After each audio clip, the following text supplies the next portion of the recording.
Assalamualaikum warahmatullahi wabarakatuh. Waalaikumsalam warahmatullahi wabarakatuh. Waalaikumsalam. Waalaikumsalam warahmatullahi wabarakatuh. Alhamdulillahirabbil alamin wassalatu wassalamu ala sayyidina Muhammadin wa ala alihi wa sahbihi ajmain amma ba'du. Yang kami muliakan Ustadz Carlos Abu Hamzah MPDI, yang kami hormati segenap para guru PA SMA 12 Surabaya, yang kami cintai teman-teman yang berbahagia. Puji syukur alhamdulillah kita panjatkan kehadirat Allah Subhanahu wa taala atas limpahan rahmat, taufik, hidayah dan berkahnya kepada kita semua sehingga pada hari ini kita dapat berkumpul majelis ini melalui via Zoom untuk memperingati hari Nabi Muhammad SAW tanpa ada halangan apapun. Amin. Salawat serta salam semoga tetap terlimpahkan kepada junjungan kita Nabi Muhammad SAW yang telah membawa umatnya dari zaman kegelapan menuju zaman yang terang benderang dan yang kita harapkan syafaatnya besok di yaumul qiyamah. Amin, amin ya rabbal alamin. Sebelumnya izinkan untuk kami memperkenalkan diri terlebih dahulu. Saya bernama Ciubita Putri dari kelas 11 IPA 2 dan saya Nurhayati dari kelas 11 IPA 4. Kami selaku pembawa acara membacakan susunan acara pada hari ini. Adapun susunan saya sebagai berikut. Yang pertama pembukaan oleh Pak Wafil Hasanuddin. Kedua ada pembacaan ayat suci Al-Quran oleh Mbak Mala. Yang ketiga ada sambutan sekolah Dr. Andres Hajah Malina Kusmawati MM. Dan yang keempat ada Mauidoh Hasanah kajian maulid materi kajian oleh Ustadz Carlos Abu Hamzah MPI, dan yang terakhir ada penutup. Sebelumnya jangan lupa untuk meng-screenshot bukti join Zoom-nya ya. Acara yang pertama yaitu pembukaan oleh Pak Wafil Hasanuddin. Kepada Bapak Wafil kami persilakan.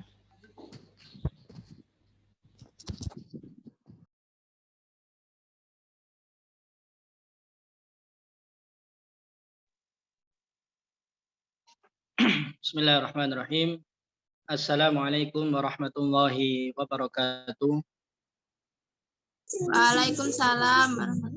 Waalaikumsalam warahmatullahi wabarakatuh. Waalaikumsalam warahmatullahi wabarakatuh.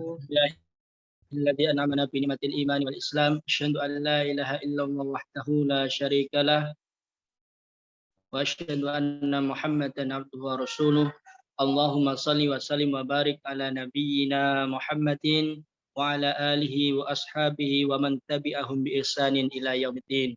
Al-Mukarram Al-Ustadz Carlos Abu Hamzah MPD, yang kami hormati Ibu Hajah Marlina Kusmawati MM selaku Kepala SMA Negeri 17 Surabaya, Bapak Ibu Guru Pembina PAI SKI SMA Negeri 17 Surabaya yang kami hormati, dan juga anak-anakku panitia SKI SMA Negeri 17 Surabaya serta seluruh siswa-siswi SMA Negeri 17 Surabaya yang kami banggakan.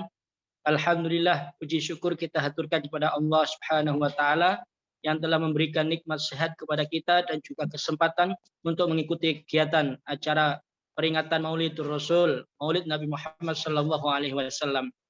Semoga apa yang kita ikhtiarkan bersama ini mendapatkan ridho dan barokahnya Allah Subhanahu wa taala. Shalawat salam mari kita panjatkan, kita haturkan, kita sampaikan kepada baginda Nabi sallallahu alaihi wasallam. Semoga kita senantiasa termasuk dari umat beliau yang istiqomah dan kelak nanti kita bisa diperjumpakan dengan beliau di yaumul akhir. Bapak Ibu Guru, Ustadz dan juga anak-anakku yang kami hormati, kami banggakan. Alhamdulillah kami berterima kasih kepada Ustadz Carlos yang sudah berkenan menyempatkan waktunya untuk hadir dan juga menyampaikan motivasi tentang bagaimana Nabi Shallallahu Alaihi Wasallam dilahirkan dan juga perjuangan beliau. Sekali lagi saya ucapkan jazakumullah khairan katsira kepada Ustaz Carlos dan juga kepada Ibu Kepala Sekolah yang sudah memberikan waktunya untuk menyampaikan kegiatan ini. Semoga ikhtiar kita bersama mendapatkan barokah dari Allah Subhanahu wa taala. Ada beberapa informasi yang ingin saya sampaikan sebelum nanti akan dibuka oleh Ibu Kepala Sekolah, anak-anakku. Yang pertama, terima kasih karena anak-anak sudah bergabung mengikuti kajian secara virtual ini. Semoga mulai dari awal ini nanti sampai akhir selesai acara bisa mengikuti dengan sangat fokus dan dengan betul-betul khusyuk karena ini adalah ilmu untuk kalian. Bagaimana kalian sebagai umat muslim, umatnya Nabi Muhammad, mengenang perjuangan beliau, menjadikan beliau sebagai suri tauladan kita, dan juga yang terpenting amalan sehari-hari kita berdasarkan sunnah Rasulullah SAW. Itu harapan kami, Bapak Ibu Guru dan Bapak dan Ibu Kepala Sekolah.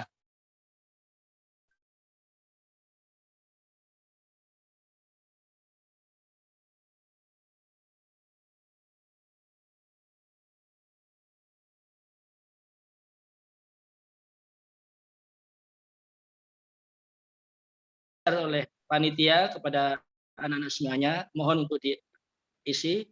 Dan kemudian yang kedua, ada tugas yang harus kalian tunaikan, yakni mendengarkan seksama dengan Ustadz. Kemudian yang kedua, meresum atau menulis poin-poin penting yang disampaikan oleh Ustadz menjadi bahan tugas kalian. Dan nanti dikumpulkan melalui masing-masing tiap kelas.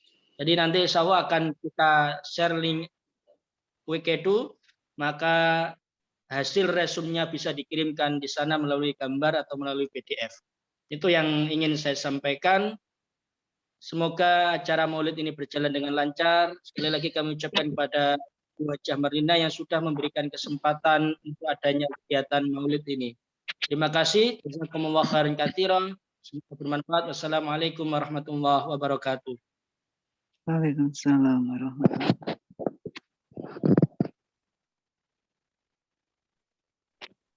Terima kasih atas sambutan yang disampaikan oleh Pak Wafil Hasanuddin. Selanjutnya yaitu pembacaan ayat suci Al-Quran oleh Izzatul dari kelas 12 IPA 1.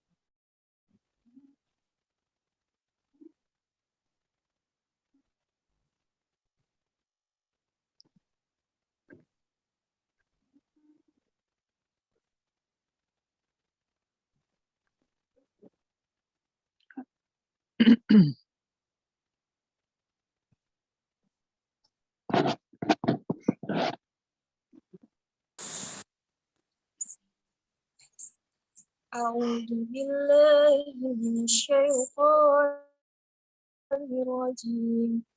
Bismillahirrahmanirrahim. Alhamdulillahi rabbil alamin. Ar-Rahmanir Rahim. Maliki yaumiddin. Iyyaka na'budu wa iyyaka nasta'in. Ihdinas siratal mustaqim. Siratal ladzina an'amta 'alaihim ghairil maghdubi 'alaihim waladdallin.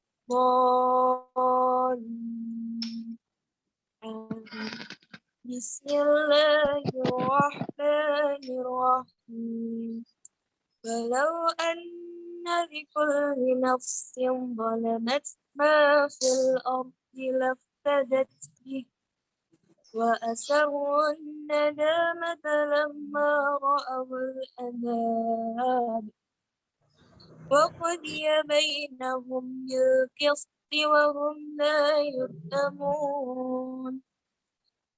Ala inna lillahi ma fis samawati wal ardh ألا إن وعد الله حق ولكن أكثرهم لا يعلمون وهو يحيي ويميت وإليه ترجعون يا أيها الناس قد جاءتكم موعظة من ربكم وشفاء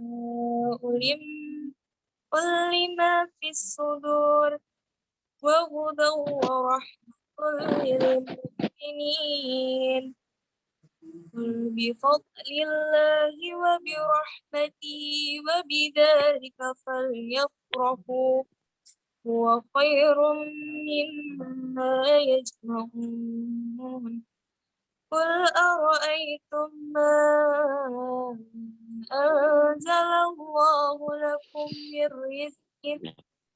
من رزق فجعلتم منه حراما وحلالا قل الله أذن لكم أم على الله تفترون وما ظن الذين يفترون على الله الكذب يوم القيامة إن الله لذو فضل على الناس ولكن أكثرهم لا يشكرون وما تكون في شأن وما نتلو منه من قرآن ولا تعملون من عمل إلا كنا عليكم شهودا إذ تفيضون فيه وما يعزب عن ربك من مثقال ذرة في الأرض ولا في السماء ولا أصغر من ذلك ولا أكبر إلا في كتاب مبين صدق الله العظيم.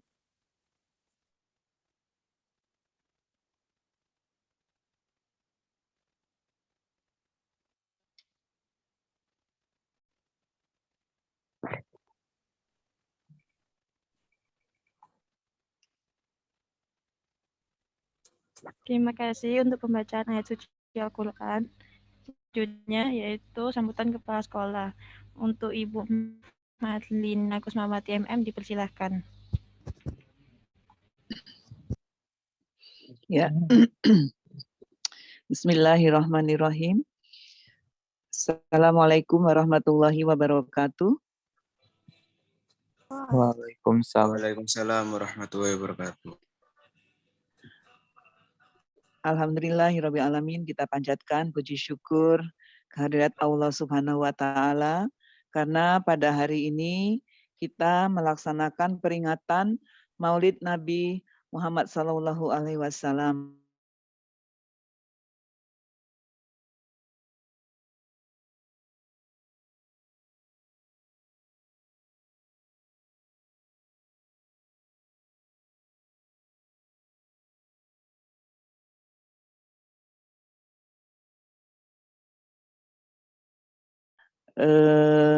Peringatan Maulid Nabi, mengapa kita harus rayakan atau kita harus mengingat lahirnya Nabi Muhammad? Karena tentu yang pertama kita bersyukur karena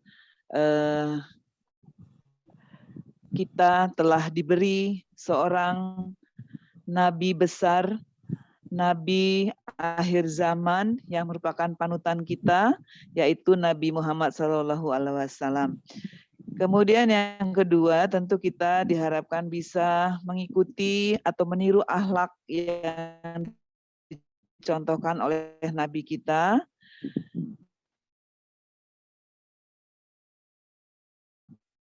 Kemudian juga kita Allah mengikuti semua sunnahnya. Kemudian juga melaksanakan apa yang dicontohkan oleh Nabi kita. Anak-anakku, sebagai umat Islam, tentu kita harus banyak bersyukur, kemudian harus meningkatkan keimanan kita. Nah, peringatan ini juga tujuannya adalah untuk memperdalam ilmu agama, kemudian meningkatkan keimanan kepada Allah Subhanahu wa Ta'ala. Nanti anak-anakku juga harus bisa menuliskan inti dari ceramah yang akan disampaikan oleh Ustadz kita, kemudian jangan lupa menyerahkan hasilnya itu kepada Bapak Ibu Guru Agama. Jadi nanti dapat 2 poin. Yang pertama kita mendapatkan ilmu, yang kedua kita juga bisa meningkatkan iman kita kepada Allah Subhanahu wa Ta'ala. Terima kasih kepada Bapak Ibu Bapak Ibu Guru Agama yang sudah mengadakan acara ini dan anak-anakku SKI yang sudah menyelenggarakan acara ini. Semoga kita semua bisa mengikuti acara ini sampai akhir. Anak-anakku juga tidak meninggalkan acara ini sebelum acara ditutup. Dari saya cukup sekian. Semoga Allah Subhanahu wa Ta'ala selalu memberikan hidayah kepada kita semua, memberikan segala kemudahan dalam segala urusan kita. Terima kasih. Wassalamualaikum warahmatullahi wabarakatuh. Waalaikumsalam warahmatullahi Waalaikumsalam warahmatullahi wabarakatuh.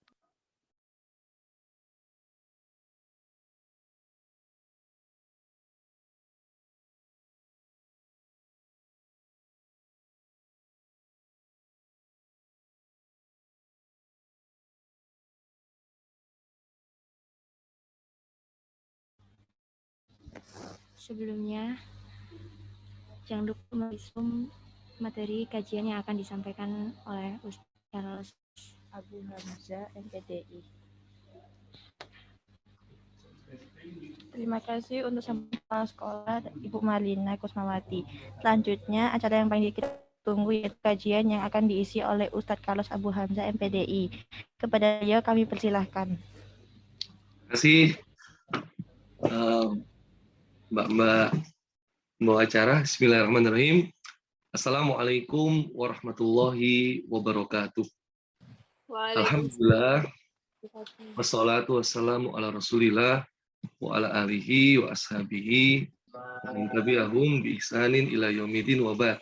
Ya baik, terima kasih sebelumnya kepada Ustadz Wafir ya sama asatidah guru agama warga besar SMA Negeri 17, termasuk kepada Ibu Marlina sebagai kepala sekolah yang memberikan kesempatan kepada saya untuk berbagi pada siang hari ini kepada anak-anak SMA Negeri 17.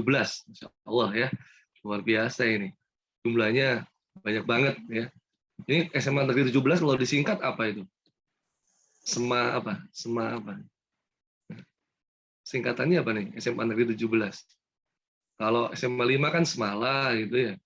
Kalau SMA 1 Semasa gitu. Kalau SMA negeri kalian apa nih singkatannya? Ada nggak? Semah? Oke lah, baik. Nah, teman-teman sekalian ya, saya dikasih waktu sampai jam berapa nih?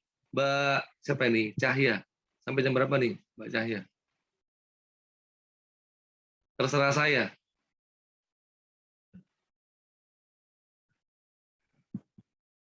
Pokoknya ngalir gitu ya. Sampai jam 12. Sampai jam 12? Wah, lama banget ya. Iya. Ada tanya jawab juga nggak? Ada tanya jawab nggak? Ada ya, ada. Oke. Ya, baik teman-teman. Berarti kita nanti adzan duhur kita kita lewati gitu ya. Nanti kita adzan duhur kita setelin YouTube tentang azan gitu aja ya. Baik. Oke. Teman-teman, saya izin share screen dulu ya. Ini kehormatan besar bagi saya bisa berbagi sama teman-teman sekalian ya. Mudah-mudahan sebagaimana harapan kita semua, ini ada manfaatnya ya yang kita lakukan pada hari ini. Ya jelas manfaatnya nggak cuma manfaatnya tadi udah banyak ya, udah nilai iman dan takwa.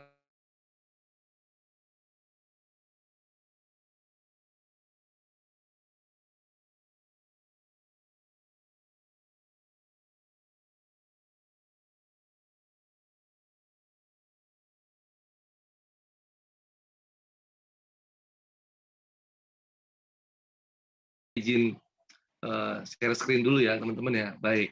Nah, ini saya memang minta sama Ustadz Wafir itu gimana kalau kemudian judulnya itu bagaimana seandainya Rasulullah itu nggak lahir dan nggak diutus kan begitu.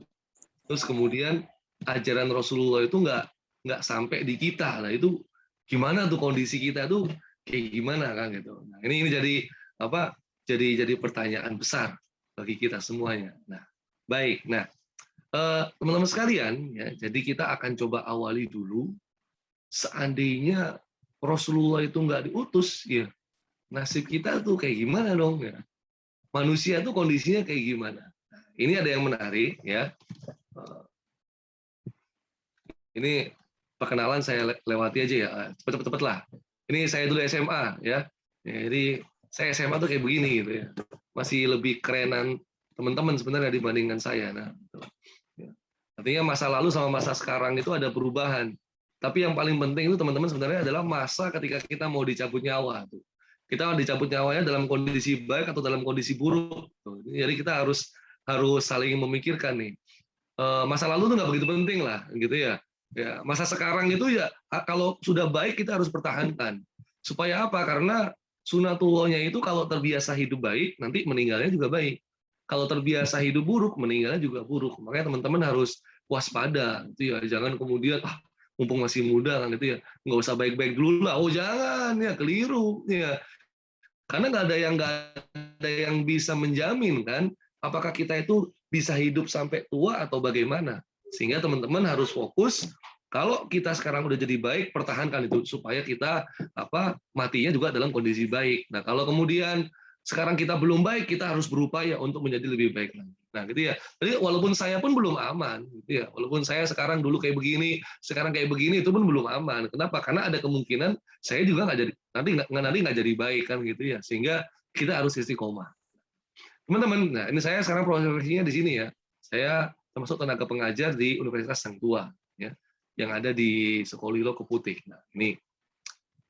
Nah, saya juga ini termasuk divisi dakwah di Baker Muslim Surabaya. Ini kan anak motor tuh kan macam-macam ya. Anak motor tuh konotasinya mesti negatif. Nah, ini kalau kita jadi anak motor tapi kegiatannya positif, touring ya, tapi juga touringnya touring dakwah ya, terus touringnya touring silaturahmi, kemudian tadabur alam, kemudian ngasih santunan gitu ya. Jadi artinya kita coba meramu hal baru gitu ya. Nah, ini nggak usah dilewati aja nih iklan. Nah ini teman-teman, ini saya mau coba kenalkan ke teman-teman sekalian ya, yaitu terkait dengan ulama besar India. Ini perlu kita kenalin dulu, ya. Soalnya kita ini lebih kenal orang lain nih, atlet, artis, gitu ya, bintang film, gitu. Kita lebih kenal nih. Kalau ulama kita nggak begitu kenal. Jadi beliau ini ulama besar India. Beliau wafat tahun 98. Tapi keilmuan beliau itu luar biasa. Diakui di dunia Islam, diakui juga di dunia Barat. Jadi beliau itu sering diundang ke kampus-kampus internasional yang top-top itu. Misalnya Harvard University, kemudian McGill University, atau mana lagi ya, macam-macam lah. Pokoknya yang Oxford University, jadi pokoknya yang keren-keren itu. Jadi beliau sering diundang sebagai dosen tamu. Nah ini artinya kepakaran beliau itu sangat mumpuni. Teman-teman, ini kenapa perlu kita kenalkan? Karena dalam salah satu karya kitab beliau ini, yang judulnya Sirah Nabawiyah, Sejarah Kehidupan Rasul, ini beliau pernah membuat statement yang sangat ya mungkin menjadi renungan buat kita ya. Statement beliau tuh sangat dalam tuh. Jadi beliau dalam kitab ini menggambarkan kondisi manusia sebelum Rasulullah lahir dan diutus gitu ya. Nah, kondisi manusia sebelum Rasulullah lahir dan diutus ternyata kondisinya yang beliau gambarkan sangat serem. Tuh, kalau kita lihat di sini ya, teman-teman ya. Ini kata Syekh Abdul Hasan Ali An-Nadwi, sebelum Rasulullah lahir dan diutus, kondisi manusia itu mobil jumlah faqad kanat insaniyah fi asil bisa fi tariqil intaha. Nah, di sini ini poin pentingnya di sini ini. Manusia sebelum dia itu mendapatkan hidayah Islam atau kondisi manusia sebelum datangnya Rasulullah, sebelum Rasulullah lahir dan Rasulullah diutus menjadi nabi, manusia itu berada dalam fitorikil intahar. Mereka berada dalam kondisi krisis spiritual sehingga mereka itu seakan-akan pengen bunuh diri. Seakan-akan mereka pengen bunuh diri. Kenapa disebut seperti itu? Nah, ini makanya yang mau kita bahas, teman-teman. Ya, ini mudah-mudahan teman-teman masih setia bersama saya ini ya. Apa sih? Nah, dan bagaimana sih sebenarnya kondisinya? Kok tiba-tiba Syekh Abdul Hasan Ali An-Nadwi mengatakan manusia pengen bunuh diri? Emang manusia sebelum Rasulullah diutus tuh kayak gimana? Nah, jadi kalau kita melihat sebelum Rasulullah lahir dan diutus, sebelum agama Islam itu disampaikan kepada beliau yang mulia SAW, itu sudah ada agama-agama yang di sekeliling Arab lah, di sekeliling Rasulullah dan yang ada di dunia. Itu agama Yahudi, Masehi, Majusi, Buddha, Brahma, Hindu, sama agama Arab ya, atau disebut dengan jahiliyah Arab itu yang kita kenal. Nah, ini dikupas nih sama beliau nih satu persatu. Ini coba kita lihat ya. Kita kupas singkat saja. Ya, misalnya ini agama Yahudi. Nah, agama Yahudi kan teman-teman kan harusnya ngikutin ajarannya Nabi Musa kan gitu ya.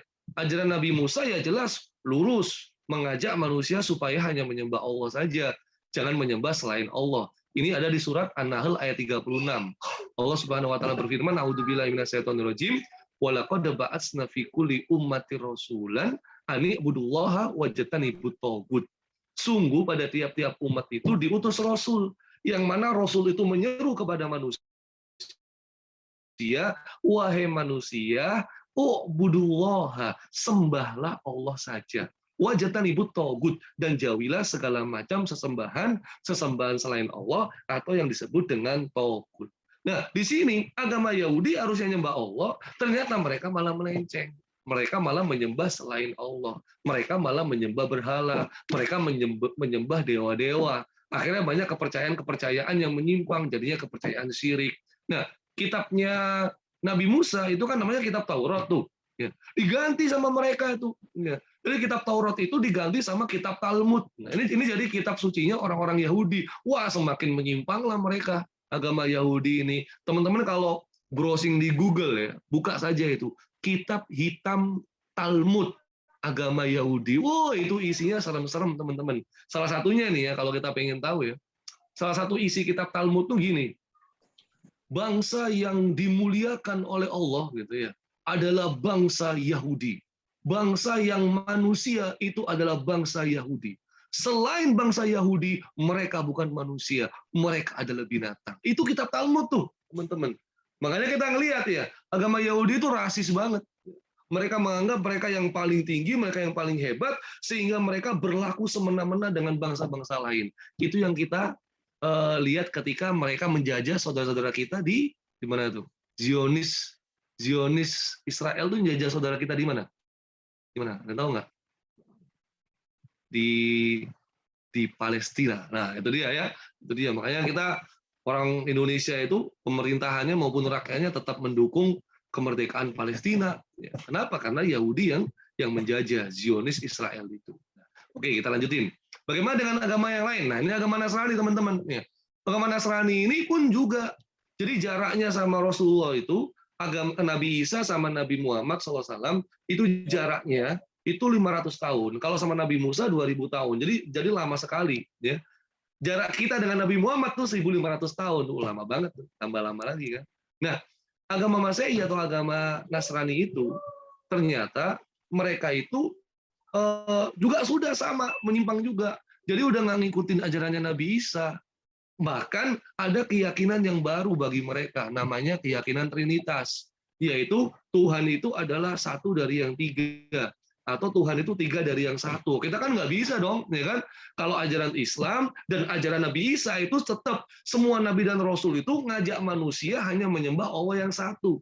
Makanya kan adik-adik kan hafal tuh surat Al-Ikhlas kan, Qul huwallahu ahad. Itu kan Tuhan tuh hanya esa. Tuhan tuh cuman satu. Dan itu masuk dalam konstitusi negara kita ya, Pancasila sila pertama, ketuhanan yang maha esa. Nah gitu ya, itu artinya harusnya Tuhan tuh satu, tapi mereka kemudian malah dijadikan 3. Wah, ini jelas agama Kristen juga mulai juga menyimpang nih dari ajarannya Nabi Isa. Nah, kalau agama Majusi gimana? Ini menarik nih teman-teman. Ya, agama Majusi ini nyembah berhala, tapi berhalanya api. Tuh, berhalanya api. Bahkan nggak cuma api. Ya. Kenapa? Karena mereka selain nyembah api yang terang, yang munculkan cahaya, mereka juga nyembah kegelapan. Ya. Jadi yang cahaya terang benerang juga disembah, yang kegelapan itu juga disembah. Wah, ini kan aneh juga ya. Dua-duanya kok disembah ya. Maksudnya apa tuh ya? Makanya kadang-kadang kalau nyembah berhala itu memang macam-macam, teman-teman ya. Jadi kita bersyukur banget nih ya. Kita kan nyembahnya nggak aneh-aneh ya. Kita kan nggak nyembah batu, nggak nyembah patung, nggak nyembah pohon, enggak ya. Yang kita sembah adalah siapa? Dialah Allah ya. Tuhan yang Maha Kuasa, yang menguasai segala sesuatunya ini. Nah, teman-teman, terkait agama Majusi yang teman-teman perlu tahu ya, itu agama Majusi ini ternyata mereka punya satu ciri khas tuh. Di tempat-tempat ibadah mereka, di masjid ya, mereka itu akan memegang teguh ajaran agamanya. Bukan di masjid maksud saya, di kuil, di biara, tempat ibadahnya agama Majusi, mereka akan memegang teguh ajaran agama mereka. Tapi begitu mereka keluar dari kuilnya, agama mereka nggak mau dipakai lagi. Jadi begini yang bisa kita ambil pelajaran. Orang-orang Majusi itu akan beragama kalau di tempat ibadah mereka. Tetapi kalau udah keluar dari tempat ibadah mereka nggak mau beragama lagi. Artinya beragamanya hanya di tempat ibadah. Nah, di sini kita itu jangan ketularan. Maksud saya apa? Kan ada nih, saya akan beragama kalau cuma di masjid aja. Begitu keluar masjid, saya nggak mau beragama lagi. Wah, ini mah kacau balau nih. Kalau orang Islam nggak bisa begitu. Ya, mohon maaf ya, dalam tanda kutip misalnya gini, saya akan pakai jilbab. Ya, tapi kalau di masjid. Ya, kalau udah di luar masjid, saya copot jilbabnya. Wah, ini kan keliru jadinya. Kenapa? Karena orang Islam itu ternyata ajaran agamanya itu kan 24 jam. Bayangin tuh ya, kita mau tidur saja itu sudah ada ajaran agamanya. Kita bangun tidur saja itu sudah ada ajaran agamanya. Kita masuk kamar mandi itu udah ada ajaran agamanya. Kita makan minum udah ada ajaran agamanya. Kita naik kendaraan, berpakaian, waduh banyak tuh. Ya. Bahkan sampai yang kecil-kecil, gunting kuku, ada nggak ajaran agamanya? Ada juga. Gunting rambut, ada nggak aturan agama kita? Ada juga. Apalagi yang lebih luas, dalam berbisnis, berekonomi, gitu ya, dalam bekerja, dalam berkeluarga, bermasyarakat, sampai berbangsa dan bernegara. Islam tuh gitu, teman-teman. Ya, lengkap, benar. Nah, tapi memang di agama lain nggak ada. Di agama kita tuh lengkap banget. Ya. Makanya teman-teman nggak bisa milih-milih nanti. Ya, saya beragama kalau waktu mata pelajarannya Ustadz Wafir saja, gitu ya. Kalau mata pelajaran Ustadz bukan Ustadz Wafir, saya nggak mau pakai agama lagi. Wah, nggak bisa. Ya, orang Islam itu dia harus hidup dengan tuntunan agama. Karena itu yang akan menyelamatkan kita. Gitu. Ya, makanya nanti kita lihat-lihat nih. Ya, jangan-jangan apa yang saya lakukan ini sesuai dengan ajaran agama saya apa enggak ya? Jangan-jangan apa yang saya kerjakan ini bertentangan dengan ajaran agama saya apa enggak? Gitu harusnya. Jangan kemudian kita, kamu nih sok alim, kamu nih ya, sok soleh kamu, dikit-dikit agama, kamu lagi mabuk agama. Wah, jangan gitu ya. Itu keliru tuh, orang nggak paham ya. Karena Islam itu diatur 24 jam semuanya. Bangun tidur sampai tidur lagi. Ini bukan lagunya Mbak Surip ya. Kita lanjutin teman-teman ya. Agama Buddha ya kita tahu ya, agama Buddha ini ya patung gitu ya, dimanapun mereka tinggal bikin patung ya, sama intinya juga berhala-berhala juga. Nah sekarang ini kondisi agama-agama. Sekarang bagaimana kondisi bangsa-bangsa ya, itu kondisinya gimana? Bentar, saya kok nggak saya kok nggak bisa ngelihat yang di sini ya, nggak bisa ngelihat teman-teman di sini ya. Tak share screen lagi. Ntar saya khawatir saya ditinggal sendirian lagi nih, ngomong sendirian. Nah ini baru muncul nih kameranya ini ya. Teman-teman masih bersama saya kan? Jangan-jangan saya tinggal tidur nih. Ya. Oke, baik. Sekarang kondisi negara-negara gimana nih, teman-teman? Tadi kan kondisi agama-agama sebelum Rasulullah lahir dan diutus. Sekarang kondisi negara-negara. Jadi dulu itu yang kuat tuh dua, teman-teman. Yaitu mana? Romawi sama Persia. Sebelum Rasulullah lahir dan diutus. Jadi sebelum Islam itu datang, negara-negara yang kuat ya, atau yang mereka punya kekuasaan tuh ada dua. Yang menguasai dunia sekarang itu kan ada negara-negara kuat ya. Apa itu? Indonesia? Belum ya. Sekarang itu yang menguasai itu kalau nggak Amerika, Cina gitu ya. Bukan Indonesia, tapi kita menuju ke sana. Kita masih negara berkembang gitu ya. Mulai adik-adik ini nantilah. Nah, sekarang kondisi Romawi itu gimana? Nah, ini di sini diceritakan teman-teman sama Syekh Abdul Hasan Ali An-Nadwi. Orang Romawi itu sebelum Islam datang kayak gimana sih? Ini kata beliau. Ternyata ya kacau balau. Kacau balaunya soalnya apa? Karena banyak penguasanya Romawi itu neken rakyat. Nekennya dari apa? Nekennya dari ngambil pajak. Pajaknya pun berlipat ganda. Wah, mereka akhirnya nggak terima. Muncul pemberontakan. Di sisi lain, teman-teman, ya, masyarakat Romawi itu tahu nggak? Dulu itu motivasi kehidupan mereka ternyata cuma satu. Hidupmu ini buat apa sih? Gitu ya. Urip itu gawe opo. Ternyata uripku ini pokoknya UUD, itu kata mereka. Apa itu UUD? Ujung-ujungnya cari duit itu. Ya. Jadi masyarakat Romawi itu hanyalah masyarakat yang fokus tujuan kehidupannya, apa yang mereka lakukan untuk mengisi kehidupannya, pokoknya saya harus cari duit alias ngumpulin yang namanya materi. Jadi matre banget tuh masyarakat Romawi, teman-teman, ya. Atau materialistis. Fokus kehidupannya ngumpul-ngumpulin yang namanya materi. Ini hati-hati nih, karena orang kalau sudah dia fokusnya materi, ya, itu dia nggak akan mikir yang non materi. Tuh, coba. Adik-adik kalau misalnya kita belajar agama, yang gitu ya, atau kita melakukan kebaikan, dalam agama kita kan ada yang namanya pahala, gitu ya. Dan kalau kita melakukan keburukan, dalam agama kita juga ada yang namanya dosa, ya kan? Nah, sekarang orang materialistis itu nggak percaya ujung-ujungnya. Dia nggak percaya, oh pahala, ayo kita sholat ya, ayo kita ngaji, ayo kita puasa, ayo kita berbuat baik supaya dapat pahala. Wah, enggak, orang materialistis nggak mau, teman-teman. Kenapa? Emang kamu udah pernah lihat yang namanya pahala, gitu ya? Udah pernah belum lihat pahala? Kamu jangan begitu, nanti kamu dapat dosa loh. Emang kamu sudah pernah menampakkan dosa? Kan nggak ada. Kamu nanti bisa masuk neraka.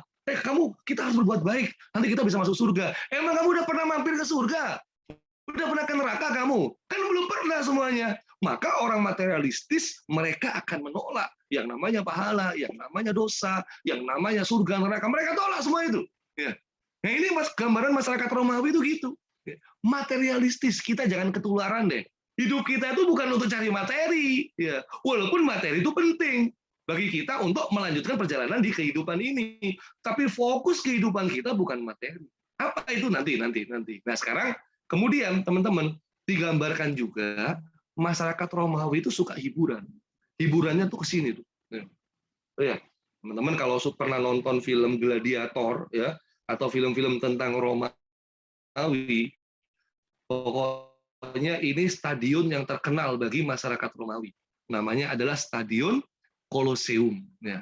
Stadion ini apa? Mereka setiap pekan tuh mereka datang ke Kolosium itu. Jadi persis seperti ini loh, supporter sepak bola itu loh. Ya, datang sini, mereka datang ke sini itu untuk bergembira, bersuka cita, ya, hiruk pikuk, ya, bersorak-sorai. Karena memang ada pertandingan yang mereka lihat di Kolosium ini. Cuma masalahnya mereka itu yang dilihat bukan pertandingan bola, nggak seperti supporter sepak bola hari ini, kan gitu ya. Kalau supporter sepak bola hari ini kan gol atau hampir gol, itu kan mereka sorak-sorainya luar biasa. Ternyata teman-teman di Kolosium ini yang mereka lihat bukan pertandingan bola, tapi yang mereka lihat adalah pertandingan antara budak manusia yang diadu dengan hewan buas. atau budak manusia satu yang diadu dengan budak manusia yang lainnya. Mereka diadu, mereka disuruh bertanding sampai mereka bunuh-bunuhan dan menumpahkan darah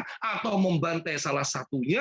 Kalaupun disiksa itu juga nggak ada masalah. Dan masyarakat Romawi, teman-teman, ketika melihat kebiadaban pembantaian manusia, mereka itu bergembira, bersorak-sorai, bersukacita, persis seperti supporter sepak bola hari ini. Coba. Kira-kira sakit nggak masyarakat yang kayak gitu? Ngelihat orang dibantai, ngelihat orang dibunuh malah seneng. Ya, itu sakit banget. Dan itulah gambaran manusia sebelum Rasulullah datang. Itu di Romawi itu ya. Jadi mereka itu memperhatikan hiburan hingga batas kebiadaban, suka keindahan, suka kekejaman. Ya. Mereka juga permainan bersimbah darah, hukuman mengelupas kulit manusia itu santapan bagi mereka itu. Dan itu hiburan. Senang mereka yang kayak gitu ya. Gila itu ya teman-teman ya. Bagaimana dengan masyarakat yang lain? Sekarang masyarakat Romawi. Ini juga ada yang aneh nih masyarakat Persia yang ada di Iran ya. Sebelum Rasulullah datang. Ini juga aneh nih teman-teman. Kenapa? Karena di sana itu ada kebolehan. Kebolehannya apa? Kebolehan untuk ngerampok gitu. Jadi kalau misalnya kamu lihat orang kaya dan dia istrinya cantik gitu ya, kamu boleh ngerampok. Yang penting kamu bisa untuk ngerampok. Jadi boleh begal, boleh ngerampok, boleh garong gitu ya. Boleh mengambil harta orang lain dengan cara apapun. Sehingga yang menang adalah yang kuat gitu ya. Yang kalah, yang lemah, dia pasti akan kalah. Dan itu dibolehkan di masyarakat Persia. Wah, ini mau tambah kacau balau gitu ya. Ini nggak karu-karuan nih ya. Ini mirip-mirip nih teman-teman sama ajaran komunis sebenarnya. Teman-teman tahu komunis ya? Kalau bicara komunis pasti kenal PKI dong. Ya. PKI yang pernah memberontak di negara kita 2 kali. Ya. Tahun 48 sama tahun 65. Tuh hati-hati tuh ya. Karena sekarang narasinya itu katanya PKI itu korban. Gimana sih PKI pelakunya kok malah jadi korban? Karena komunis itu pengennya sama rata. Nggak boleh ada orang kaya, nggak boleh ada orang miskin. Itu komunis tuh. Semua harus sama rata. Sehingga hartanya orang kaya diambil sama penguasa yang berpemahaman komunis, dan dia akan ambil secara paksa. Itu ngeri banget ya. Yang gitu-gitu kan aneh-aneh. Kalau Islam kan enggak nih. Yang kaya harus peduli sama yang miskin, makanya bayar zakat, makanya sedekah, makanya ada zakat mal, kan begitu. Yang miskin ditopang dengan yang kaya, gitu harusnya gitu ya. Jadi bukan malah kemudian disamaratakan. Wah, emang nggak bisa ya. Aneh. Teman-teman, Persia itu juga agak aneh. Kenapa? Karena mereka itu rajanya dianggap dewa, dan kekuasaan kekayaan negerinya itu milik penguasa. Jadi rakyat tuh nggak punya kekuasaan. Kan ini aneh nih ya. Jadi semua kepunyaan rakyat tuh kepunyaannya penguasa. Itu di Persia dulu gitu. Nah, aneh juga nih. Bagaimana dengan India ya teman-teman? Kita masuk ke India ya. India itu mirip sama ini. India itu mirip sama Nusantara karena agama di India, Hindu itu kan sampai ke Nusantara. Jadi nanti kita akan bahas Nusantara juga. India itu teman-teman, ini khusus bagi teman-teman yang cewek ya, atau teman-teman yang akhwat ya.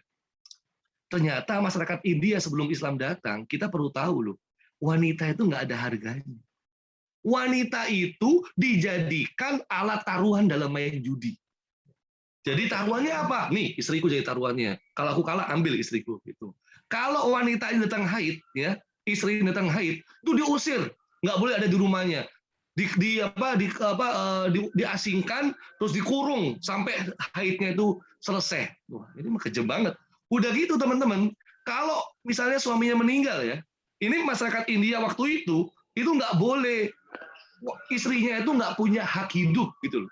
Artinya kalau suaminya meninggal, istrinya ini nggak punya hak hidup, sehingga istrinya harus dibakar sama-sama dengan suaminya. Jadi wanita tuh nggak ada harganya tuh dalam masyarakat India. Masyarakat Yunani Romawi sama. Mohon maaf ya, dalam masyarakat Romawi kalau kita lihat film-film itu ya, wanita itu cuma dijadikan alat untuk pemuasan nafsu seksual laki-laki. Ini kurang ajar banget tuh. Ya. Sehingga kalau kita melihat ya, wanita dalam pandangan sebelum Islam datang itu dihinakan, direndahkan, dianggap seperti binatang. Nah, begitu Islam datang, teman-teman, wah langsung wanita itu diangkat harkat dan martabatnya. Wanita itu kemudian dimuliakan, dijadikan sesuatu yang berharga. Nggak boleh sembarangan orang bisa menikmati keindahan dan kecantikan wanita kecuali pemiliknya, yaitu suaminya. Kan gitu Islam. Makanya wanita dalam Islam diwajibkan untuk menutup aurat. Tuh Al-Ahzab ayat 59 sama surat An-Nur ayat yang ke-31. Pakai jilbab, tutup auratnya, pakai kain kerudung. Kenapa? Karena wanita ini istimewa dalam Islam. Ya, nggak boleh ada yang melihat keindahannya wanita itu kecuali pemiliknya, gitu ya. Islam tuh gitu ya, keren banget. Sekarang malah dibilang, kamu ngapain sih jilbaban? Ini menghalangi apa kebebasanku saja, menghalangi kebebasanku berekspresi saja gitu ya. Oh, ini kan kacau loh. Teman-teman, saya tak pindah ke ini ya, pindah ke adzan ya. Habis adzan terus baca ini, baca doanya jangan lupa ya. Baik, ini siapa ya yang suara burungnya kedengaran banget ya? Di anu dong Mbak, hostnya dibantu di mute-nya. Oke, baik. Teman-teman sekalian, nah sekarang kita kembali sini ya, kita lanjutkan sebentar aja. Nah, itu masyarakat India jadi bersyukur tuh, ya artinya kalau Islam mewajibkan untuk dipakai jilbab itu sebenarnya untuk kebaikan wanita dan itu untuk memuliakan, melindungi wanita gitu, bukan malah apa kita kembali ke zaman sebelum Islam, keliru. Nah teman-teman, masyarakat India itu ya, jadi mereka membagi masyarakat, jadi masyarakat itu ada kasta yang paling tinggi, Brahmana, Ksatria, Waisa. Yang paling kasihan itu yang paling bawah, Sudra. Kenapa? Karena yang Sudra ini mereka itu hidupnya hanya untuk melayani yang atas-atasnya saja. Mereka tuh nggak bisa naik tingkat tuh, ya. Levelnya di bawah aja terus, nggak bisa naik tingkat. Nah, mereka hidupnya hanya untuk melayani level-level yang di atasnya. Begitu Islam datang, bayangin teman-teman. Begitu Islam datang, maka semua disamaratakan. Manusia semua itu sama, mau dia presiden, mau dia cleaning service, mau dia menteri, mau dia marbot masjid, mau dia tukang sapu jalanan, mau dia pejabat negara, semua sama di sisi Allah. Ya. Yang membedakan itu apa? Inna akramakum indallahi atqakum. Sesungguhnya yang paling mulia di antara kalian adalah yang paling bertakwa. Jadi, kita itu untuk mengukur kemuliaan seseorang, itu bukan dari banyaknya follower, bukan dari popularitasnya, bukan karena banyaknya subscriber, bukan. Bukan karena kekuasaannya, jabatannya, bukan. Dalam Islam, kita melihat kemuliaan seseorang, dan kita memuliakan seseorang, itu kenapa? Karena iman dan takwa. Itu harusnya. Ya. Masih mending lah cleaning service, tapi dia sholat, ya kan? Daripada itu ada orang kaya, dia karuan. Masih mending dia marbot masjid, ya. Dia taat ibadah, dia nggak pernah berbuat buruk, daripada pejabat negara tapi maling, gitu ya. Makanya ini kita jangan sampai keliru nih. Islam tuh menyamaratakan, semua sama di hadapan Allah.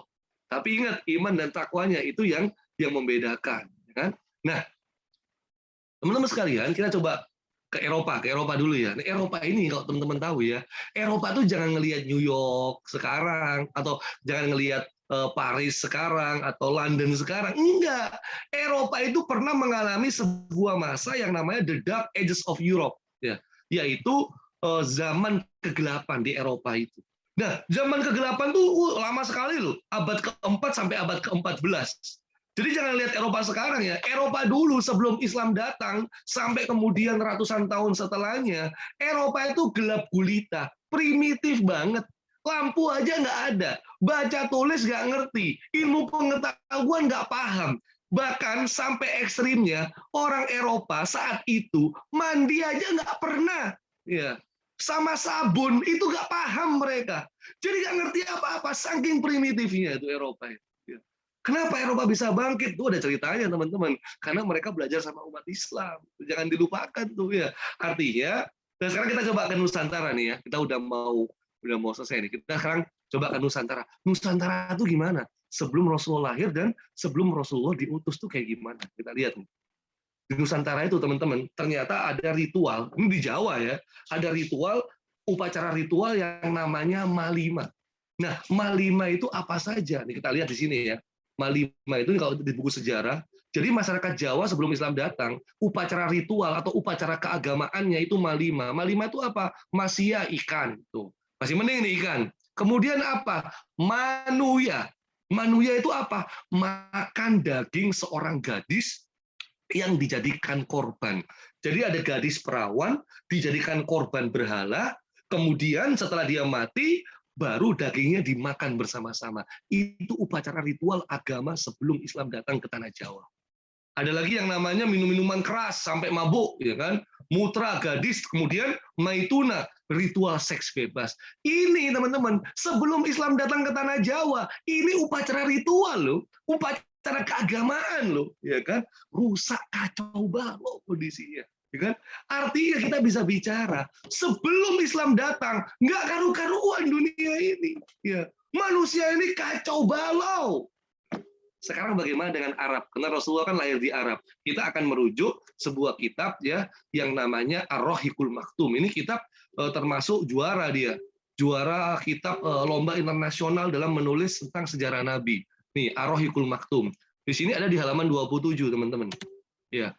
Ini judulnya adalah Diyanatul Arab, ya. Agamanya bangsa atau orang-orang Arab nih. Coba saya tanya dulu nih, teman-teman kalau ngelihat yang Arab yang gundul-gundul ini gimana? Pusing atau gimana? Atau bisa baca nggak kalau yang gundul-gundul ini? Pusing atau gimana?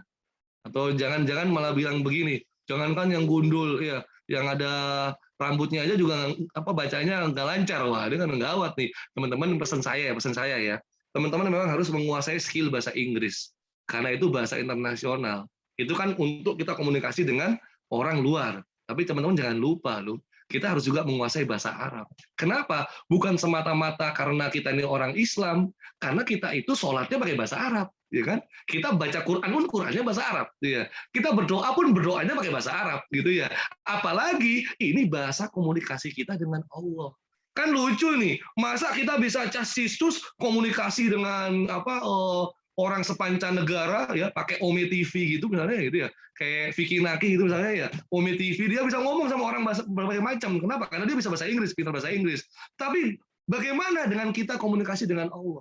Bisa nggak kita? Nah ini jadi problem nih. Nah teman-teman ya, ini harus nih, ya wajib nih orang Islam pokoknya Inggris, Arab, wah ini harus di luar kepala. Baru kita tambah dengan bahasa-bahasa yang lain. Nah karena adik-adik juga puyeng tak yang terjemahan aja lah kalau gitu ya. Nih, bagaimana agama yang bangsa Arab nih? Kita lihat nih. Kondisi mereka sebelum Rasulullah datang itu kayak gimana gitu ya. Nah, ini sehingga perlu perlu kita pahami. Kalau di sini ya, dilihat di sini, jadi ternyata agamanya bangsa Arab itu dalam kondisi yang juga ya sama sebenarnya, ya mirip-mirip. Mirip-mirip itu kenapa? Jadi mereka itu ya juga mengalami ini yang mana ya?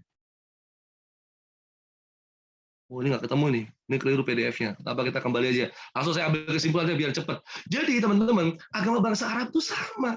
Mereka nyembah berhala tuh. Berhalanya kita kenal ya, Lata, Uzza, Manat. Lata itu pohon, Uzza itu patung ya. Lata pohon, Uzza patung, Manat itu arca. Bahkan mereka berhalanya itu ada yang namanya Al-Bahiro, As-Saiba, atau Al-Hami. Itu apa itu? Itu ternyata domba, onta. Jadi nggak karu-karuan tuh. Bangsa Arab itu sebelum Islam datang, patung dijadikan berhala, pohon dijadikan berhala, kemudian hewan dijadikan berhala, mereka qomat kamit berdoa di samping berhala, mereka mengelilingi berhala, tawaf di berhala, mereka ngasih sesajen ke berhala. Waduh, nah ini kacau balau nih. Udah pernah ke Taman Apsari belum? Tahu ya Taman Apsari ya, depannya Gerahadi tuh, seberangnya Gerahadi itu ya.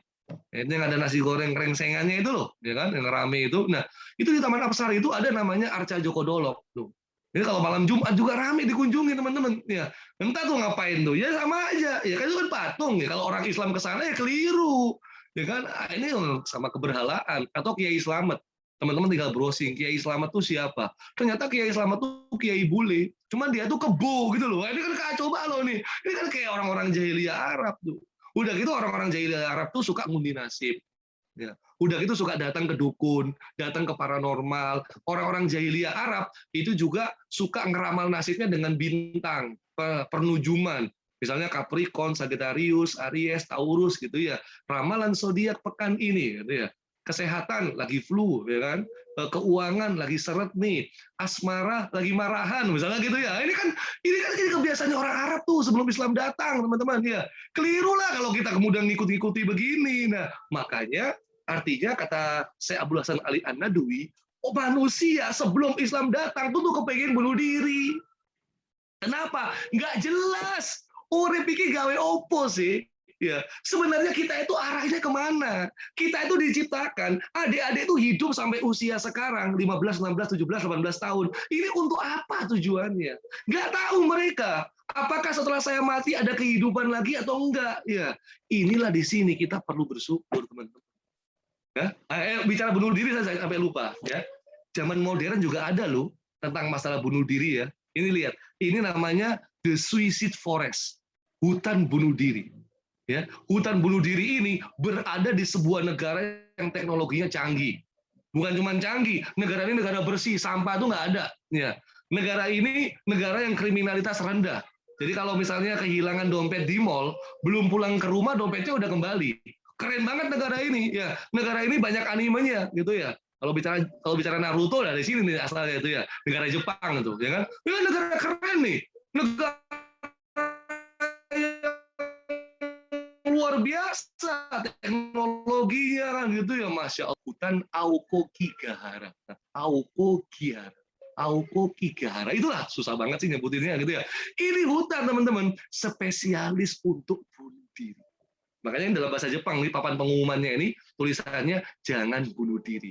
Jadi masyarakat Jepang ya, walaupun mereka secara teknologi, secara kesehatan mungkin, secara kebersihan dan kriminalitas itu rendah, mereka belum dapat hidayah Islam. Akhirnya gimana? Banyak yang bunuh diri, putus asa. Hidupnya mau kemana sih? Di sini teman-teman kita bersyukur. Rasulullah SAW lahir, diutus, ya kan? Kita kemudian dikasih tahu hidup nih buat apa sih sebenarnya, ya tujuan kita hidup ini arahnya tuh kemana sih, ya kita tuh sebenarnya nanti kemudian kayak gimana. Di sini peran Rasulullah lahir. Rasulullah diutus ngajakin manusia, mau nyelamatin manusia, mau ngajak manusia kembali ke jalan yang benar, sehingga kita diajari jangan syirik, ya. Kita harus beribadah hanya satu Tuhan, yaitu Allah. Jangan nyembah berhala, jangan pakai jimat. Jadi sekarang kalau ada profesor pakai jimat ya bodoh itu namanya, ya kan? Dia lulus S3 tapi kemudian pesugihan, berarti bodoh, ya. Nggak selesai gitu ya. Apalagi anak SMA 17 misalnya datang ke dukun, bodoh berarti itu, ya. Nggak bisa, itu masa jahiliyah, ya. Kita sudah dapat hidayah Islam, jadi kita nggak boleh yang aneh-aneh begitu. Kemudian kita disuruh diingetin negeri akhirat. Tuh, maksudnya apa? Ternyata orang beriman itu kehidupannya nggak cuma di dunia loh. Kehidupan kita itu yang paling kekal, yang paling abadi di mana? Di akhirat. Di mana? Di surganya Allah. Dan itu selama-lamanya. Lah lantas kita di dunia ngapain? Di dunia ini kita diuji. Di dunia ini cuma sementara. Di dunia ini cuma persimpangan. Ya, di dunia ini kita sedang melakukan amal sebaik mungkin supaya apa? Supaya kita bisa mengantarkan untuk ke surganya Allah. Makanya berbuat baik di dunia ini supaya masuk surga. Jangan berbuat buruk, nanti kamu masuk neraka. Wah, ini keimanan mantap, teman-teman. Ya, nggak ada ya. Sebelum Islam datang nggak paham manusia kayak begini. Sekarang kita paham. Ya, makanya kemudian kita bersihkan jiwa kita. Dengan cara apa? Dengan cara ibadah. Ya, gimana cara ibadahnya? Ya, dengan sholat loh. Masa ada anak Islam ya, SMA negeri 17 sudah balik misalnya, tapi dia nggak sholat. Wah, ini mah ya, ini keliru banget tuh. Ya, jadi artinya ini benar-benar kita diarahkan hidup itu sesuai dengan jalurnya, sesuai dengan koridornya, supaya kita selamat sampai ke surganya Allah. Ini tujuan hidup kita. Adik-adik, ya. Jadi apa yang kita kerjakan, apa yang kita lakukan hari ini, pokoknya endingnya saya harus masuk surganya Allah. Itu. Kita jarang kadang. Cita-citamu apa sih? Oh, saya mau jadi arsitek, mau jadi dokter, mau jadi insinyur, mau jadi presiden. Ya, nggak masalah, itu bagus semua. Tapi jangan lupa, cita-cita kita tertinggi adalah kita harus masuk surganya Allah. Harus. Kita jadi presiden yang bisa masuk surganya Allah. Jadi arsitek, jadi dokter yang bisa masuk ke surganya Allah. Jadi menteri yang bisa masuk ke surganya Allah. Gitu harusnya. Ya. Sehingga ketika hidup, ketika menjalankan amanahnya, dia tidak menyimpang. Begitu dong. Masa menteri nyolong kan gitu loh. Yang dicolong nggak main-main lagi misalnya gitu ya. Masa penegak hukum berlaku zolim, wah ini kan nggak boleh yang gitu. Ya, makanya kita harus paham nih. Kalau kita paham negeri akhirat, kita paham kita harus menyucikan jiwa, maka kita akan beribadah kepada Allah.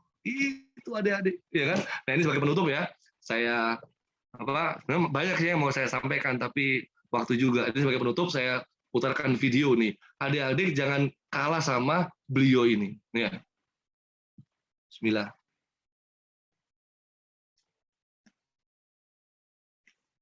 كيف حالك مع المسجد؟ ما رأيك أن أعرفك على صديقي في اليمن معاق يمشي للمسجد كل يوم وأحيانا يزحف زحفا لكي يصل.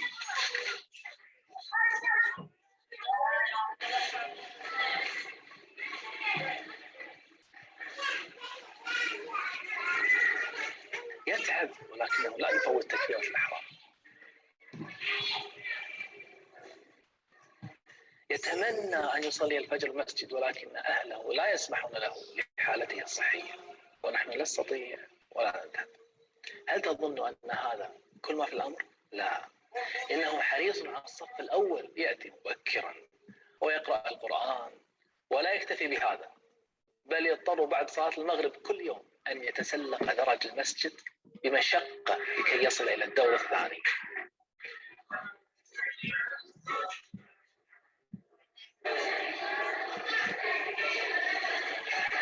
هذا يجلس الدورة.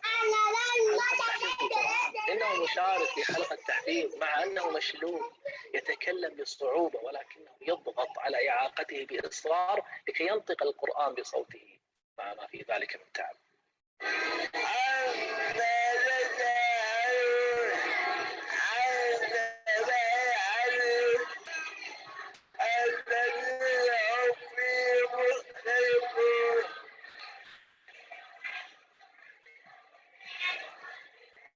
Oke, kita jangan lama-lama ya.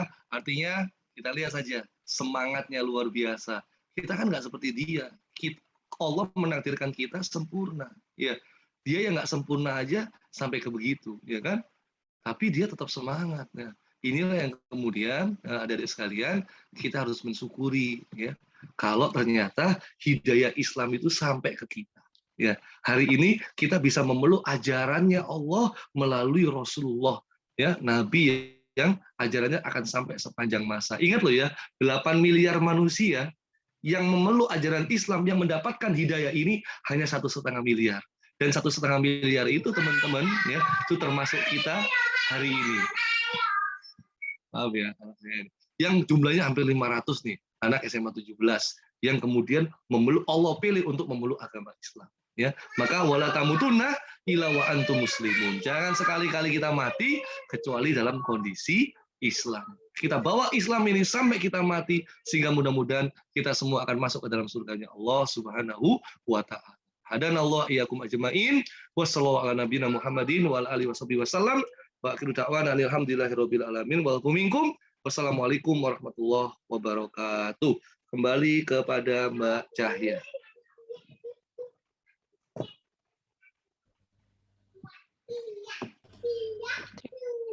Terima kasih untuk kajian yang telah disampaikan oleh Ustadz Carlos Abu Hamzah, PDI. Semoga materi yang disampaikan dapat berguna bagi kehidupan kita semua. Amin, amin, ya rabbal alamin. Silakan untuk dibuka tanya jawab.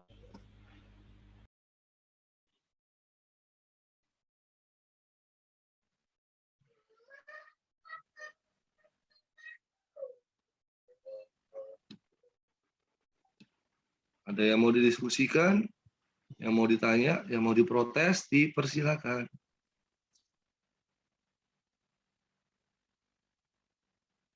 Saya mau tanya, Pak. Ada. Silakan, silakan. Langsung aja. Pak. Ya silakan Dek. Langsung aja Dek. Nama, kelas ya. Yang mau tanya itu agama Buddha itu kayak apa sih? Kayak apa sih Pak? Kalau boleh tahu kayak gini apa gini disuruh apain apa gitu. Iya. Pak Ustaz harus Ada yang tanya agamanya apa? Islam kan? ya Islam. Oh ya, oke. Baik. Jadi kita langsung ambil kesimpulan. Oh, ada yang resen juga ya? Oke. Bentar ya, saya jawab dulu ini ya. Dek, diam dulu, Dek. Jadi kita ambil kesimpulan ya. Agama yang murni, agama yang turun dari langit, agama yang sumber ajarannya itu yang sumber ajarannya berasal dari Allah, bukan bikinan manusia, bukan modifikasi manusia, bukan dibuat oleh manusia, itu hanya agama Islam. Dan teman-teman harus tahu ya, agama Islam ini agama semua nabi dan rasul. Nabi Adam sampai Nabi Muhammad, Rasul Nuh sampai Rasul Muhammad SAW. Semua agamanya sama, yaitu mereka membawa ajaran agama Islam. Ya, sehingga kita bisa simpulkan kalau dalam pandangan Islam ya, kita nggak bicara dalam pandangan agama lain, karena semuanya kan Islam di sini. Agama selain Islam itu adalah agama bikinan manusia.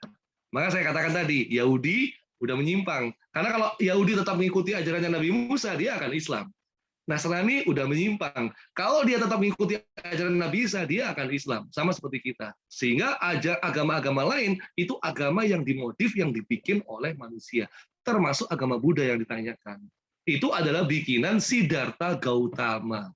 Itulah yang disebut sebagai Namo Buddhaya, gitu ya. Salam kebajikan. Ya itu emang tokohnya, ya. Yang itu diserupakan dalam bentuk patung-patung itu. Dan ini artinya, ini jelas ini agama yang tidak berasal dari langit. Ya, agama yang dibikin oleh manusia itu sendiri. Alhamdulillah Allah mentakdirkan kita memeluk agamanya Allah. Makanya kan inna dina indallahil Islam. Sesungguhnya agama yang diridhoi di sisi Allah itu cuma Islam. Wa man yabtaghi ghairal islami dinan. Jangan cari-cari agama selain Islam. Falan yuqbala minhu wa huwa fil akhirati minal khosirin, karena sekali-kali tidak akan diterima agama selain Islam, dan di akhirat dia termasuk orang-orang yang merugi. Bagi kita yang ingin tahu agama lain tuh kayak gimana, saya sarankan lebih baik kita perdalam dulu agama keislaman kita, sehingga kita akhirnya bisa mantap keislamannya. Nah, kita kalau belajar agama lain itu harus ada tujuannya. Nanti jangan kemudian, Pak saya mau coba-coba Pak, ya saya mau coba-coba agama lain, kok kayaknya enak ya, kayaknya di Islam nih banyak aturan, saya pusing. Wah, kalau begini mah gawat nih. Jangan kayak kasus yang kemarin terbaru loh, udah nenek-nenek 70-an tahun ke atas dia malah murtad. Murtadnya diumumkan lagi, murtadnya diacarakan lagi. Innalillahi wa inna ilaihi raji'un. Ya, wala tamutunna illa wa antum muslimun. Wallahu a'lam bishawab. Itu yang bisa saya jawab. Langsung sekarang ke Mbak Lutfiani. Silakan Mbak Lutfiani ya. Terima kasih. Pak, saya mau tanya Pak, kan ini banyak nabi itu dari kaum Bani Israel Pak, tapi kenapa kaum Bani Israel itu kayak ndablek gitu Pak, padahal banyak nabi yang dari kaumnya? Ya, baik, makasih.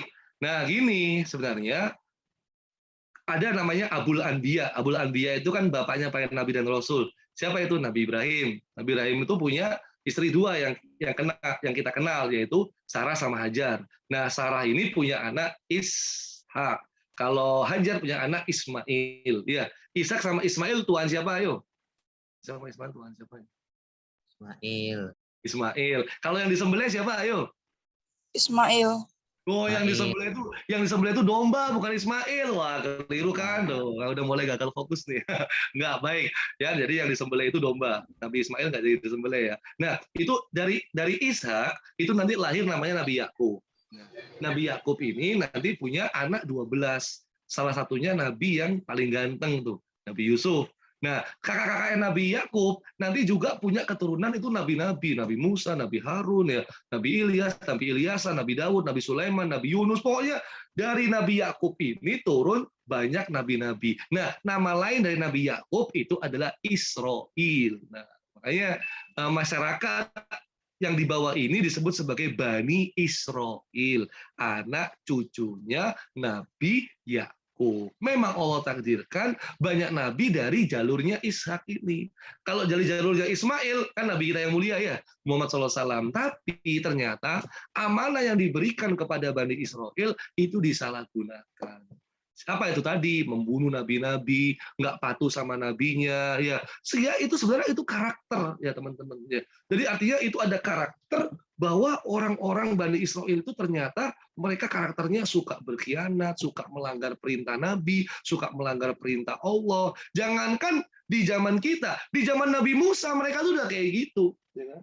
Mereka udah kayak gitu di zaman Nabi Musa.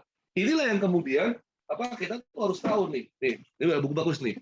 Ini ada Ensiklopedia Yahudi. Ini karangan sejarawan sekarang nih, Dr. Thoriq As-Suwaidan. Nah ini mengupas Yahudi atau Bani Israil di zaman nabi-nabi sampai di zaman sekarang itu sama. Makanya kalau kita ngelihat kenapa kemudian Zionis itu semena-mena, ya memang karakternya itu karakter begitu. Makanya teman-teman kita jangan sampai terpukau dengan kehebatan Yahudi karena karakternya, ayat-ayat yang berbicara tentang mereka itu sangat banyak dan memang mereka itu ya begitulah ya. Makanya nabi terakhir itu kan mereka ngira dari mereka kan gitu ya. Ya ternyata malah dari bangsa Arab, dari keturunan Ismail. Mereka nggak terima. Ya, mereka juga mau bunuh itu Nabi Muhammad SAW. Tapi akhirnya takdirkan itu tidak terjadi, agama Islam malah semakin berkembang. Jadi memang Allah mengamanahkan kepada Bani Israil, tapi ternyata Bani Israil tidak bisa menjaga amanah ini dengan baik, sehingga Allah mengalihkan amanah ini kepada bangsa Arab. Ya, bangsa Arab ya, bukan bangsa Jawa, bangsa Indonesia yang nggak ada ya, nggak ada nabi yang lahir dari kita tuh nggak ada, ya kecuali nabi palsu. Gitu ya. Wallahu a'lam bishawab. Lanjut, ada pertanyaan lain nggak? Terima kasih Pak. Terima kasih. Abdul. Terima kasih. Sama-sama. Abdul siapa nih? Abdul Aziz Pak. Ya, silakan. Gimana Abdul Aziz? Saya mau tanya Pak, kan manusia pertama di dunia itu kan Nabi Adam ya Pak ya. Itu kan seharusnya kan agamanya kan Islam kan ya Pak. Nah, itu kok tiba-tiba bisa berpecah belah? Kayak ada agama-agama lain itu awal mulanya dari mana Pak? Ya, oke. Oke, makasih. Jadi kita sepakati dulu bahwa semua nabi dan semua rasul itu adalah Islam. Itu nanti kita akan bisa jawab, itu kita bisa kaji di waktu yang akan datang ya. Tapi teman-teman bisa browsing dulu lah. Semua nabi dan rasul itu adalah Islam. Itu teman-teman bisa browsing. Itu buktinya apa? Dan semua nabi dan rasul itu agamanya adalah Islam. Termasuk bapaknya nabi dan rasul. Itu Allah berfirman Ali Imran 67. Maka Ibrahim Yahudian wala Nasranian. Ibrahim itu bukan Yahudi, Ibrahim itu bukan Nasrani. Walakin kana hanifan musliman. Tetapi Ibrahim itu seorang muslim yang hanif. Wa makana minal musyrikin. Ibrahim sekali-kali tidak termasuk orang-orang musyrik. Jadi gini, kan kita sudah tahu ya, ada perbedaan antara nabi dan rasul, gitu ya. Nabi pertama Nabi Adam, rasul pertama Rasul Nuh. Nah, perbedaannya salah satunya adalah rasul itu harus menyampaikan ajaran agama ini kepada manusia yang lainnya. Nah, di zaman Nabi Adam sampai di zamannya Rasul Nuh itu sebenarnya nggak ada masalah nih, ya. Tetap semuanya mengikuti ajaran Allah, aturan Allah, yaitu mentauhidkan, ya, hidup dengan ketentuan Allah. Nah, antara Rasul Nuh kemudian ke berikutnya Adam, Idris, Nuh, Hud, Soleh, gitu ya, Ibrahim. Nah, disinilah mulai. Jadi ada yang namanya masa-masa fatrah. Masa-masa fatrah itu masa-masa kekosongan kenabian. Ya. Jadi dari nabi sebelumnya, dari rasul sebelumnya, kepada nabi dan rasul setelahnya, itu ada masa-masa kekosongan kenabian. Tadi saya sudah katakan, Nabi Isa ke Nabi Muhammad itu ada kekosongan kenabian 500 tahun. Nah, kan? Coba dari wafatnya Nabi Isa, wafatnya Nabi Isa atau diangkatnya Nabi Isa, yang benar yang mana? Nabi Isa itu disalib atau diangkat? Diangkat. Diangkat. Jadi ini menunjukkan keyakinan kita dengan keyakinan Nasrani itu beda. Ya, kalau sudah beda ya jangan dipaksakan sama. Beda ya beda. Lakum dinukum waliyadin. Ajaran agamanya beda, Tuhannya beda, gitu ya. Jangan disama-samakan, jangan kayak gini. Semua agama itu kan sama. Kan Tuhannya sama, menuju Tuhan yang sama, cuma jalannya berbeda-beda. Mau ke SMA 17 yang dirungkut, ada yang goes, ada yang ojol, ada yang mobil. Begitulah agama. Enggak begitu, keliru. Ya. Sesat yang kayak begitu itu. Enggak. Agama punya jalurnya sendiri-sendiri, jangan dicampur aduk.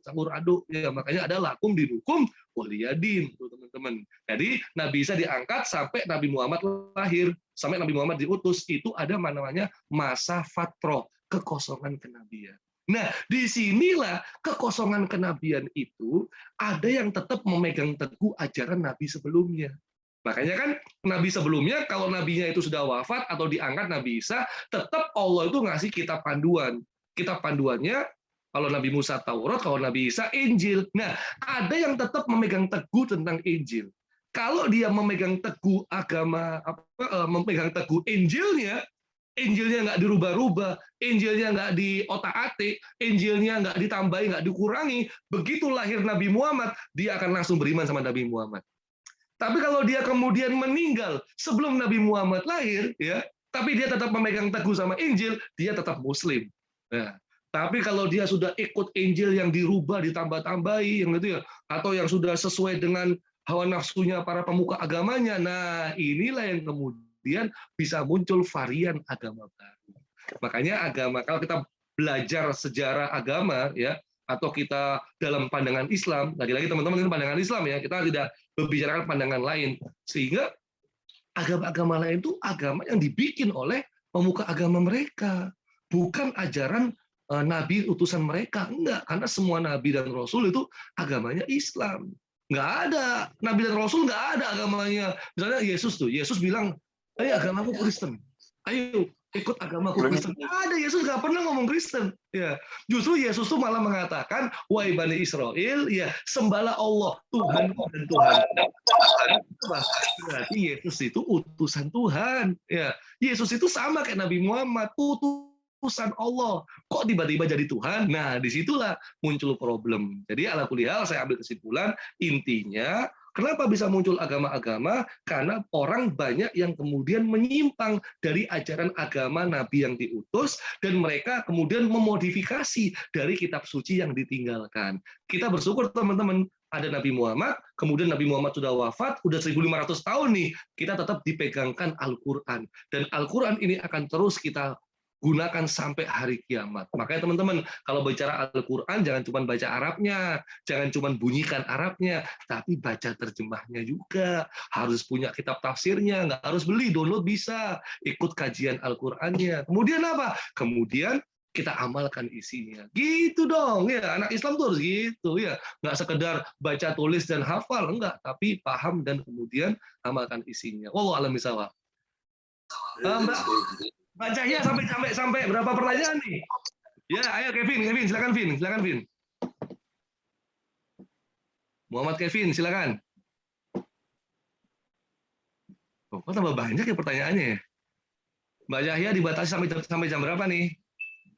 Oh, moderatornya udah hilang. Jadi silakan, Kevin dulu atau Brilian dulu? Silakan kalau yang mau tanya. Saya dulu, Pak. Ya, silakan Brilian. Saya mau tanya, Pak. Kalau semisal ajaran agama Islam belum sampai ke desa-desa terpencil, itu bagaimana Pak hukumnya kalau orang yang meninggal, Pak? Kan yang orang desa itu kan belum memegang ajaran Islam, Pak. Ya, itu sebenarnya sebelum bertanya begitu, ya.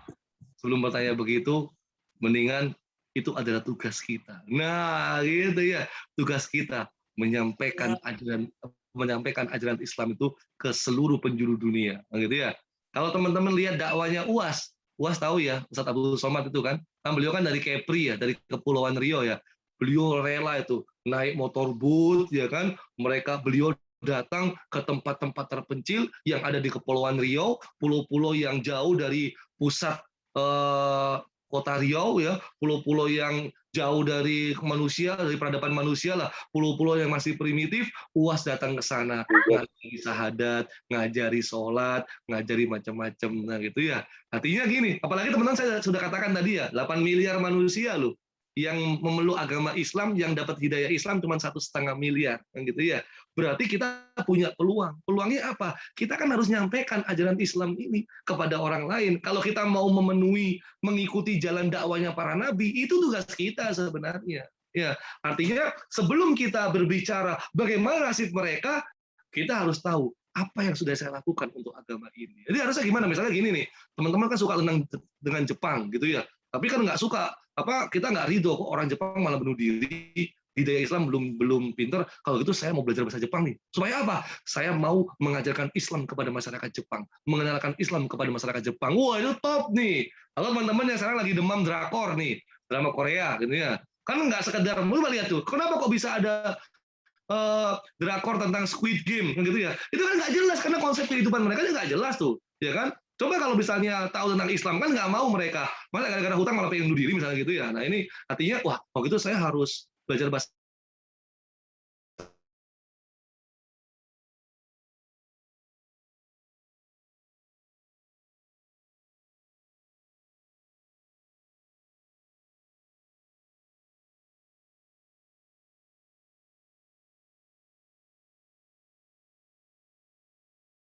berdakwah di Jerman tuh. Wah, itu kan keren tuh. Dari SMA 17 dakwah sampai mancanegara. Nah, itu intinya itu tugas kita. Berikutnya, kalaupun dakwah itu belum sampai kepada mereka, maka ada ayat wa ma kunna mu'adzibina hatta nab'atsa rasulah.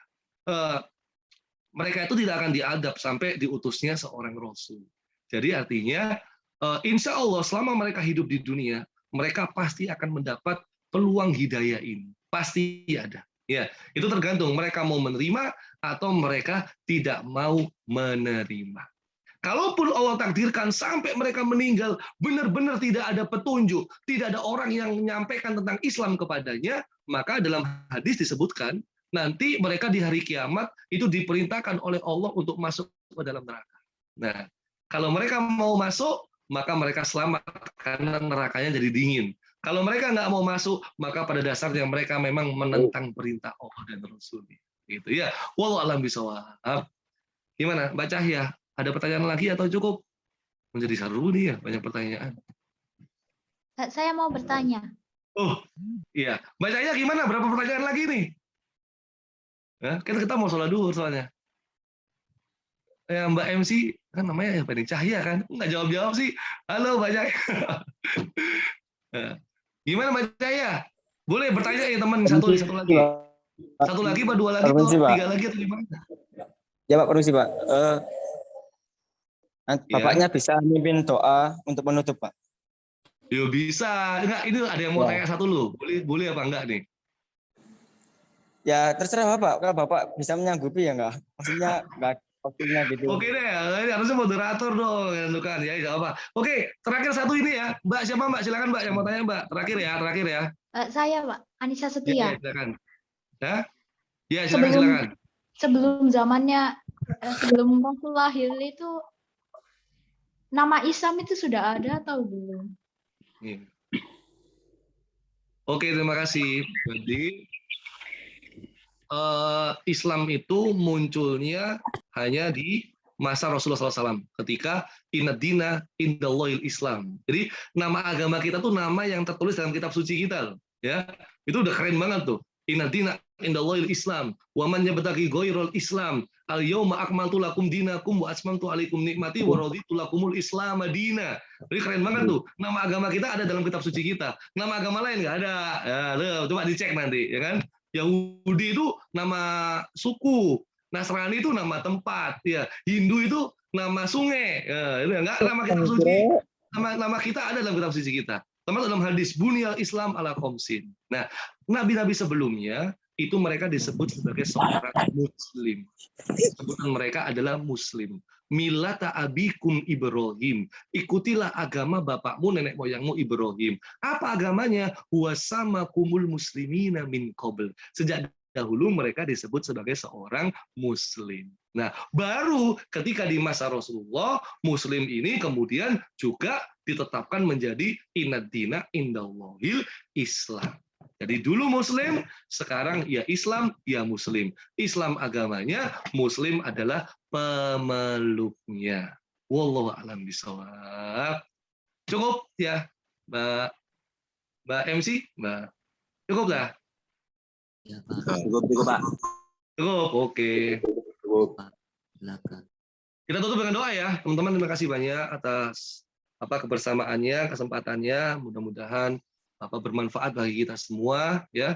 Ilmu itu yang penting harus kita jadikan keyakinan yang mantap, sehingga kemudian ilmu ini harus dibuktikan dengan amal perbuatan yang baik, dan mudah-mudahan ilmu ini bisa meningkatkan keimanan, ketakwaan kita, dan menambah rasa takut kita kepada Allah Subhanahu wa Ta'ala. Ingat ya, jadi jangan kemudian ikut maulid hanya gara-gara supaya dapat absensi, presensi, supaya mengumpulkan resume, supaya tugasnya beres, supaya nilainya nggak jelek, jangan ya. Kalau belajar agama itu niatnya harus lurus, ikhlas, semata-mata supaya kita semakin dekat sama Allah Subhanahu wa Ta'ala. Terima kasih sekali. Saya ucapkan terima kasih kepada semuanya ya, Ustadz Wafir, guru-guru agama SMA Negeri 17, Ibu Marlina, Kepala Sekolah, teman-teman SKI dan alumni SKI. Mudah-mudahan ada manfaatnya. Saya doakan mudah-mudahan kita diberikan kemudahan urusan hidup di dunia dan di akhirat. Ya, teman-teman dimudahkan urusan ujiannya, baik yang kelas 12 ya. Amin. Dimudahkan urusan kuliahnya juga nanti ya kan, kuliah di kampus favorit yang diinginkan. Kemudian dimudahkan juga urusan karirnya misalnya ya kan, yang mau berkarir, dan kemudian juga dimudahkan urusan jodohnya. Kecepatan nggak ya ngomong jodoh gitu ya.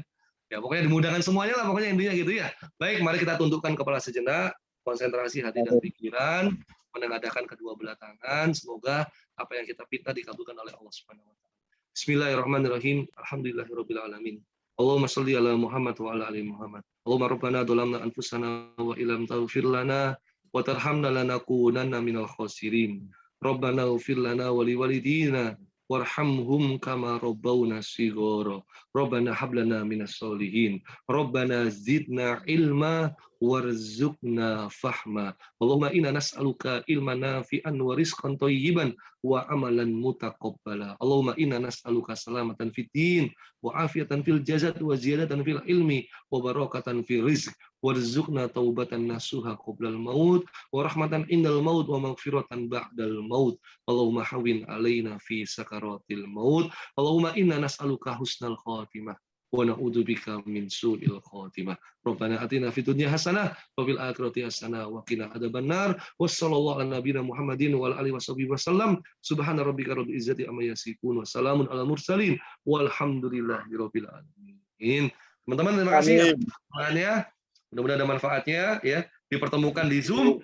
Insya Allah kita dipertemukan kembali di surganya Allah Ta'ala. Amin. Allahumma. Amin. Terima kasih Pak. Assalamualaikum. Ya, makasih Pak ya. Terima kasih ya Pak. Assalamualaikum Pak.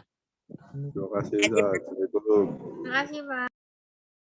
Terima kasih Pak. Assalamualaikum. Bismillah. Assalamualaikum. Makasih Pak. Assalamualaikum. Terima kasih Pak. Assalamualaikum, terima kasih. Terima kasih, Pak.